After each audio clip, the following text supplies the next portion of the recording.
What you're about to witness is the most disgusting, cowardly, and downright despicable display of sore losing in WWE history, and I'm not holding back on this one because what went down on Smackdown yesterday has me absolutely livid. Cody Rhodes, the so-called American Nightmare, the man who preaches about legacy, honor, and finishing his story, just threw every single principle he claims to stand for straight into the garbage when he orchestrated the most brutal backstage ambush we've seen in years. And you know what makes this even worse? He didn't even have the guts to do it alone. This man, who couldn't beat Drew McIntyre in their 3 Stages of Hell match last week, decided that instead of being a man and accepting his loss, he would gather a posse like some kind of street thug and jump Drew McIntyre backstage like an absolute coward. But here's where it gets really interesting, and this is what's going to blow your mind. This wasn't just some random attack of frustration. Oh no, this was calculated, this was planned, and the alliance that may have just formed could completely reshape the entire landscape of SmackDown as we know it. Before I dive into the absolute chaos that erupted backstage, let me paint you the full picture because context matters here, and trust me, once you understand the full story, you're going to be just as angry as I am about what these 3 men did to Drew McIntyre. Last week on SmackDown, we witnessed what many are calling one of the greatest matches of the year.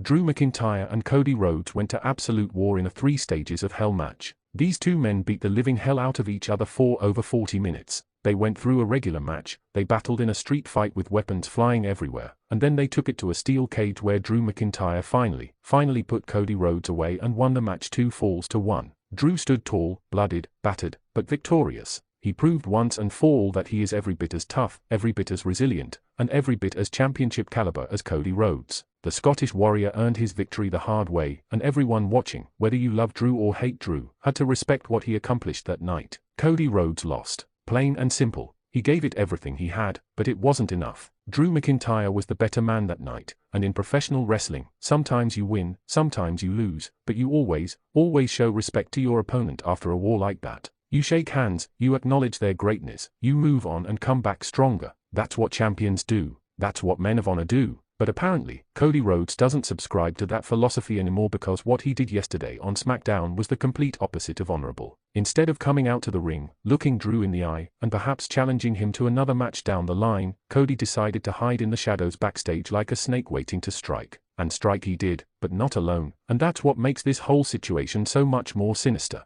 Yesterday on SmackDown, Drew McIntyre was backstage, probably still celebrating his monumental victory from the previous week, when out of absolutely nowhere, Cody Rhodes attacked him from behind. Not face to face, not man to man, from behind, like a coward. Drew didn't see it coming, and before he could even defend himself, Cody was all over him, throwing wild punches, grabbing anything he could find to use as a weapon, and just absolutely unloading on the Scottish Warrior with a fury we've never seen from Cody before. The American Nightmare had completely snapped, and all that talk about legacy and honor went flying out the window the second his pride got hurt. But Cody wasn't satisfied with just jumping Drew by himself. Oh no, he wanted to make absolutely sure that Drew couldn't fight back, so he brought reinforcements, and this is where things get absolutely insane. Jacob Fatu, the Samoan werewolf, the absolute beast who has been tearing through the SmackDown roster since he arrived, came charging into the scene like a freight train. Now, for those of you who have been following the storylines, you know that Jacob Fatu has his own issues with Drew McIntyre. These two have been going back and forth for weeks, exchanging words, having tense confrontations, and it's been building to something explosive. Fatu has made it crystal clear that he has no respect for Drew, and Drew has fired right back, never backing down from the Samoan powerhouse. So when Fatu showed up during this ambush, it wasn't completely out of left field, but what nobody expected was that he would be working together with Cody Rhodes. Think about that for a second. Cody Rhodes and Jacob Fatu, 2 men with completely different styles, completely different backgrounds, completely different motivations, suddenly on the same page when it comes to destroying Drew McIntyre. That alone should tell you how serious this is. But wait, it gets even crazier because the trio wasn't complete yet. Just when you thought things couldn't get any more chaotic, Randy Orton, the Viper, the Legend Killer, the man who has done it all in WWE, came walking into frame, and guess what? He didn't come to help Drew McIntyre. He came to join Cody and Fatu in the assault. Randy Orton, who has had his own long-standing tension with Drew McIntyre dating back months, decided that this was the perfect opportunity to get his hands on the Scottish Warrior. Now, Randy's involvement is particularly interesting because he and Drew have unfinished business. They've been circling each other for so long, trading verbal jabs, having little skirmishes here and there, but never really settling things once and for all. Randy has made comments in recent interviews about how Drew talks too much, how he's overrated, how he's living off past accomplishments, and Drew has fired back calling Randy washed up, calling him a has-been who can't handle the new generation of talent. So when Randy joined this attack, it was like watching all these simmering tensions finally boil over into absolute violence. Three men, three absolute killers in their own right, all converging on Drew McIntyre at the same time in a backstage area where there's no referee, no rules, no one to stop them. Drew tried to fight back, and God bless him, he tried with everything he had. The Scottish Warrior was throwing hands, trying to create separation, trying to get to his feet, but how do you fight off three men of that caliber all at once? Cody was hitting him with forearms, Fatu was throwing those devastating superkicks and headbutts that he's known for, and Randy was stalking around like the predator he is, picking his spots, hitting Drew with those calculated strikes that Randy has perfected over 20 years in this business. They were relentless, they were vicious, and they didn't stop until Drew McIntyre was laid out on the cold concrete floor, blooded and barely conscious. The imagery was haunting. Drew McIntyre, the man who just days ago was standing tall with his hand raised in victory, was now crumpled in a heap, surrounded by three men who had just sent the most violent message possible. And that message was clear: Drew McIntyre is a marked man. Whether this was about revenge, about jealousy, about proving a point, or about something much bigger that we haven't figured out yet, one thing is certain: Cody Rhodes, Jacob Fatu, and Randy Orton are on the same page when it comes to Drew McIntyre, and that is absolutely terrifying. Now, let's talk about what this could mean moving forward, because this is where your mind should be exploding with possibilities. Is this a full-fledged alliance? Are we looking at the formation of a new faction on SmackDown? Think about the star power here. Cody Rhodes is a former undisputed WWE champion, one of the top babyfaces in the entire company, except now he's clearly showing a darker, more ruthless side. Jacob Fatu is an absolute monster, a guy who could legitimately be WWE champion within the next year if things continue the way they are going. And Randy Orton is a future Hall of Famer, a 14-time world champion, one of the greatest to ever step foot in a WWE ring. If these three men decide to officially team up, they would instantly become the most dangerous force in all of WWE. Who could stop them? The Bloodline? Unlikely, especially since Fatu has his own complicated history with that group. Kevin Owens and Sami Zayn, they are great, but they are only two men. LA Knight, he's tough, but he's one man. There's literally nobody on the SmackDown roster right now who could realistically stand up to a united front of Cody, Fatu, and Randy. But here's what makes this so compelling from a storytelling perspective. Each of these three men has their own individual motivations for hating Drew McIntyre, but they also have their own individual goals and ambitions. Cody wants to reclaim his spot at the top of the mountain. He wants that undisputed championship back, and losing to Drew clearly sent him over the edge. Jacob Fatu wants to prove he's the most dominant force on SmackDown, and Drew stands in the way of that. Randy Orton wants to remind everyone that he's still the apex predator, that he's still relevant, that he can still take out anyone he wants whenever he wants, and destroying Drew accomplished that. So while they're united in their hatred for Drew right now, how long before their own egos and ambitions cause cracks in this alliance? How long before Cody and Randy start butting heads over who's really in charge? How long before Fatu decides he doesn't need partners and strikes out on his own? The drama, the tension, the inevitable implosion of this group is storytelling gold, and I am absolutely here for every second of it. Let's also address the elephant in the room. Cody Rhodes is supposed to be a babyface. He's supposed to be the guy we all cheer for, the guy who represents honor and integrity and doing things the right way. But what he did yesterday was the furthest thing from honorable. Jumping someone from behind, enlisting help to beat down one man, showing no remorse, no hesitation, just pure aggression and malice. That's heel behavior, and I'm not sure if WWE is intentionally turning Cody heel or if this is just a temporary moment of weakness for his character, but either way, it's fascinating. If Cody is turning heel, this could be one of the most shocking character transformations we've seen in years because Cody has been so firmly established as a good guy for so long. But if this is just a moment of rage, if Cody comes out next week and apologizes or tries to justify his actions, that's going to be equally interesting because it shows vulnerability, it shows that even the heroes can crack under pressure. Randy Orton's involvement also raises questions about his current character direction. Randy has been playing this tweener role for a while now, where he's not quite a full babyface but he's not quite a full heel either. He does what he wants, when he wants, and he doesn't care what anyone thinks about it. That's classic Randy Orton. But by participating in this attack, he's definitely leaning more heel, especially if he continues to align himself with Cody and Fatu moving forward. Randy as a heel is always must-see television because he's so calculated, so methodical, so willing to cross any line to get what he wants. We've seen heel Randy multiple times throughout his career, and every single time, it's resulted in some of the best work of his career. If we're getting heel Randy again as part of this new alliance, the SmackDown locker room better watch out.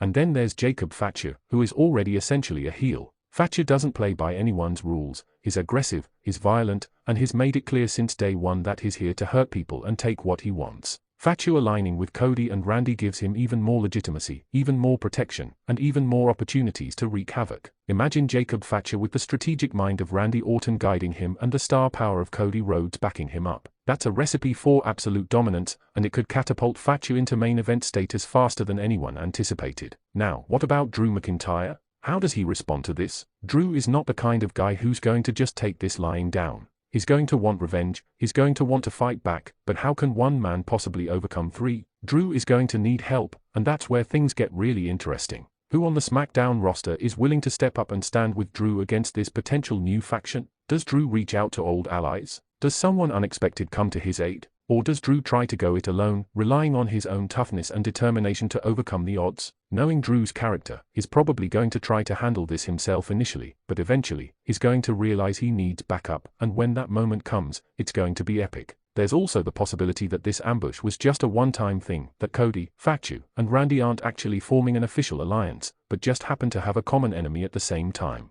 Maybe next week, they go their separate ways and continue their own individual storylines. But honestly, that would be such a waste of potential. The idea of these three working together, even temporarily, is too good to pass up. WWE would be foolish not to capitalize on the buzz and intrigue this attack has created. Fans are already speculating online, forums are blowing up, social media is going crazy with theories and predictions, and that's exactly the kind of engagement WWE wants. So my gut tells me this is just the beginning, and we're going to see a lot more of Cody, Fatu, and Randy working together in the coming weeks. Let me also talk about the execution of this angle because from a production standpoint, WWE knocked it out of the park. The way they shot the backstage ambush, the chaos, the intensity, the camera work that made you feel like you were right there in the middle of it, it was all top-notch. You could feel the impact of every punch, every kick, every slam. The commentary team sold it perfectly, expressing shock and disbelief at what was happening. Michael Cole's voice cracking as he screamed about the brutality, Corey Graves trying to make sense of why this was happening. It all added to the drama and made the segment feel like a huge deal. And that's what WWE does best when they are firing on all cylinders.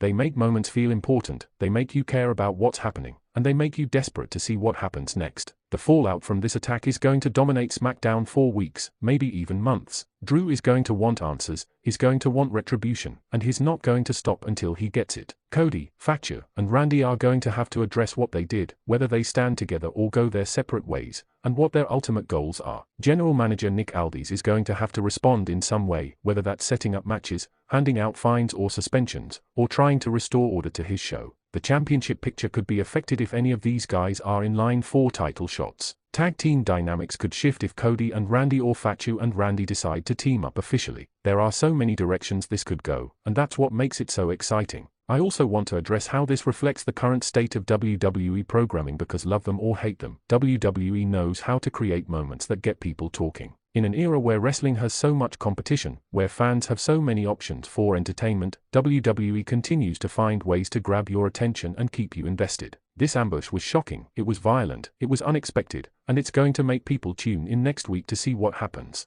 That's the goal. That's how you build momentum and keep your audience engaged. And say what you will about some of WWE's creative decisions over the years, but when they nail it, they really nail it, and this was one of those times. Let's also consider the personal dynamics at play here. Cody and Randy have history together as part of Legacy years ago. They've been allies, they've been enemies, they've been rivals, they've been tag partners. Their relationship is complex and layered, which adds another dimension to this potential alliance. Can they trust each other? Will old wounds resurface? What happens if they both want the same championship? These are the questions that great storytelling explores, and WWE has the opportunity to dive deep into all of that. Jacob Fatu, on the other hand, is the wild card. He doesn't have the same history with Cody and Randy that they have with each other. He's the outsider, the unpredictable element, the one who could either hold this group together through sheer force and intimidation, or be the one who destroys it from within because he refuses to follow anyone's lead. Drew McIntyre, for his part, has been one of the most consistently excellent performers in WWE for years now. He's a former WWE champion, his main event WrestleMania, he's had classic matches with everyone from Roman Reigns to Seth Rollins to Bobby Lashley. Drew has proven time and time again that he belongs at the top of the card, and this attack, while devastating, is only going to fuel his fire. Drew's character thrives when he has something to fight for, when he has adversity to overcome, and right now, he has more adversity than ever. 3 of the most dangerous men on SmackDown just put him in the hospital, metaphorically speaking, and Drew is going to come back angrier, more focused, and more determined than we've ever seen him. The beauty of professional wrestling is that it's constantly evolving, constantly surprising us, constantly keeping us on our toes. Just when you think you have it all figured out, something like this happens and completely changes the landscape. Yesterday's SmackDown is a perfect example of that. Nobody saw this coming. Sure, we knew there were tensions between these guys, but nobody expected them to come together in such a brutal and coordinated attack. That's the magic of wrestling. That's why we keep watching week after week, because we never know when the next huge moment is going to happen. So where do we go from here? Does Drew get his revenge by picking off Cody, Fatu, and Randy one by one? Does WWE book a massive handicap match where Drew has to fight all 3 at once? Do we get a War Games match at the next premium live event featuring Drew and his allies against this new group? The possibilities are endless, and that's what's so thrilling about this storyline. WWE has planted the seeds, and now it's up to them to water those seeds and let this story grow into something truly special. I cannot stress enough how important it is that WWE follows through on this. The worst thing they could do is drop this angle next week or pretend it didn't happen. They need to commit to this, they need to give it time to breathe and develop, and they need to deliver a satisfying payoff down the line. If they do that, this could be remembered as one of the defining storylines of the year. If they don't, it'll just be another missed opportunity in a long line of missed opportunities. What happened on SmackDown yesterday was more than just a beatdown. It was a statement. It was a declaration of war. It was the formation of what could be the most dominant and dangerous alliance in WWE today. Cody Rhodes showed a side of himself we've never seen before, a ruthless, vengeful side that's willing to do whatever it takes to destroy his enemies. Fatu proved once again that he's a force of nature who fears no one and respects nothing. Randy Orton reminded everyone why he's called the apex predator, why he's one of the most dangerous men to ever lace up a pair of boots. And Drew McIntyre, despite being on the receiving end of this assault, showed why he's one of the toughest sobs in wrestling by even surviving what those 3 men did to him. The landscape of SmackDown has changed. The power structure has shifted. Alliances have been formed, and enemies have been made. Drew McIntyre has a target on his back bigger than ever before, but knowing Drew, he's going to wear that target with pride and dare anyone to take their best shot. Cody Rhodes has crossed a line that he may never be able to come back from, and his reputation as an honorable competitor is now in serious question. Fatu has aligned himself with 2 of the biggest names in wrestling, and that alignment could propel him to heights he's never reached before. Randy Orton has once again proven that he's still relevant, still dangerous, and still willing to do whatever it takes to stay on top. If you're not watching SmackDown right now, you need to start, because what WWE is building here is must-see television. This is the kind of storytelling that reminds us why we fell in love with professional wrestling in the first place. This is drama, this is action, this is unpredictability, this is everything wrestling should be. And if you've been sleeping on SmackDown, if you haven't been paying attention, yesterday's episode was your wake-up call. Make sure you subscribe to WWE Frenzy Live, because we're going to be covering every single development in this story. We're going to break down every promo, every match, every backstage segment, every twist and turn. We're going to give you analysis, predictions, and insider information that you won't find anywhere else. This is just the beginning, and trust me, you don't want to miss what's coming next. Hit that subscribe button, turn on notifications, and join the Frenzy family, because we're about to take you on one hell of a ride.